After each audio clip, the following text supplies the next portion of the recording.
আজ 16 সেপ্টেম্বর দেখছেন শিকড় ব্রেকিং নিউজ, সাথে থাকুন। জামাতের আমির বলেছেন শহীদদের কোনো দলের সম্পত্তি বানাবেন না।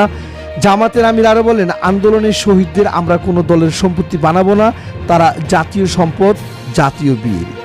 আন্দোলনের শহীদদের কোনো দলের সম্পত্তি বানানো যাবে না উল্লেখ করে জামাত ইসলামের আমির ডাক্তার শফিকুর রহমান বলেছেন, দেশকে স্বৈরাচার মুক্ত করতে হাজার খানেকের মতো আমাদের কলিজার টুকরো জীবন দিয়েছেন। এখানে কোনো দল মত নেই, কোনো ধর্ম নেই, সব ধর্মের মানুষ আন্দোলন করেছেন এবং সব ধর্মের মানুষই মারা গেছেন।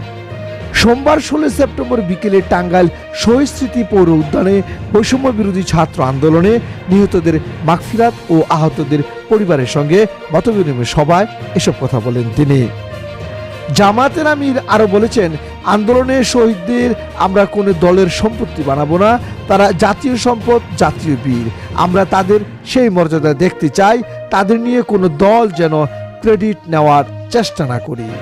আহতদের চিকিৎসার ব্যাপারে তিনি বলেন, যাদের চিকিৎসা দেশে সম্ভব নয় তাদের উন্নত চিকিৎসার জন্য বিদেশে পাঠানো হবে। দু একটা দেশের সঙ্গে আমরা আলোচনা করেছি, অনেকে আগ্রহ দেখিয়েছেন। এই কাজে সবাই এগিয়ে এলে আহতদের উপকার হবে। যারা এগিয়ে আসবেন আমরা তাদের গ্রহণ করব।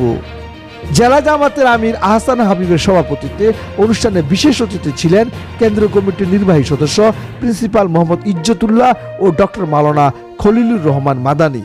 এতে বক্তব্য রাখেন ধনবাড়ির নিহত একরামুল হক সাজিদের বাবা জিয়াউল হক সহ আহত এবং নিহতদের স্বজনরা।